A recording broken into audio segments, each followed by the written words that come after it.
الحمد لله رب العالمين والصلاة والسلام على أشرف الأنبياء والمرسلين وعلى آله وأصحابه أجمعين.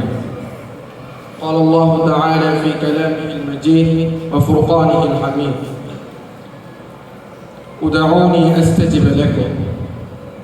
صدق الله العظيم. আল কোরআন academy মুতাফারিকা section কর্তৃক আয়োজিত বার্ষিক সাংস্কৃতিক প্রতিযোগিতার সম্মানিত বিচারক মণ্ডলী এবং আমার সামনে উপবিষ্ট প্রাণপ্রিয় ছোট্ট ভাইয়েরা, সবাইকে জানাই আন্তরিক মোবারকবাদ ও শুভেচ্ছা। আজ আমার বক্তব্যের বিষয় হিসেবে নির্ধারিত হয়েছে দোয়ার পাওয়ার অফ দোয়া, দোয়ার ক্ষমতা।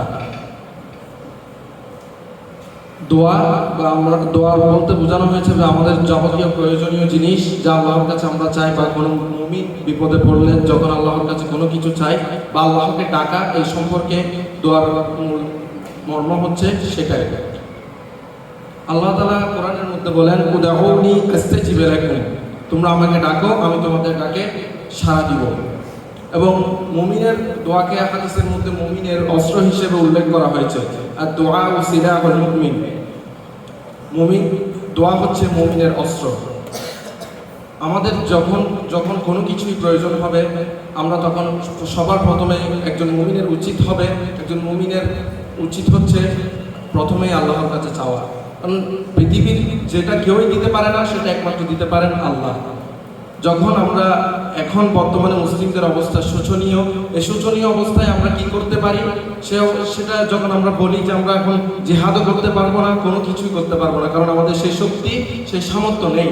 কিন্তু আমরা কি করতে পারি, যে আমরা প্রতি 5 ওয়াক্তে আল্লাহর কাছে আমরা দোয়া করতে পারি। যখনই আমাদের মনে পড়ে, যখনই আমরা দোয়া করি, বা তখনই আমরা আমাদের ভাইদের কথা স্মরণ করতে পারি। কিন্তু দুঃখজনক হলেও আমরা যখনই সেই জিনিসটা নিয়ে একটু বেশি কথা বলা হয়, তখনই আমরা তার জন্য দোয়া করি, কান্না করি, বা যখন আমরা প্রতি ওয়াক্তে আমাদের সব নিজেদের চাহিদাগুলো আল্লাহর কাছে চাই, বা অনেকে চাই না, কিন্তু যখনই আমরা চাই তখন আমাদের উচিত আমাদের ভাইদের স্মরণ রাখা এবং এই দোয়ার মাধ্যমে আমাদের ভাইদের জন্য আল্লাহর সাহায্য প্রার্থনা করা। নিশ্চয় আল্লাহ তাআলা এবং হাদিসের মধ্যে রয়েছেন যে আল্লাহ তাআলা প্রচুর লজ্জাশীল। আল্লাহ তাআলা লজ্জা পান যে সে তার বান্দার হাতকে ফিরিয়ে দিতে।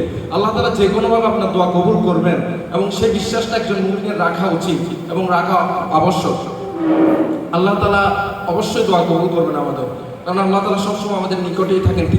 তিনি যদি আমরা তার বান্দা, তিনি অবশ্যই আমাদের দোয়াগুলো কবুল করবেন। সেই বিশ্বাসটা আমাদের রেখে আমাদের প্রত্যেক সময় আমাদের ভাইদের, আমাদের মা বাবার, আমাদের উস্তাদ সবাইকে দোয়ার মধ্যে রাখা উচিত, এবং আমাদের প্রতিনিয়ত প্রত্যেকটা জিনিস আল্লাহর কাছে চাওয়া উচিত, অন্য কারো কাছে চাওয়ার আগে।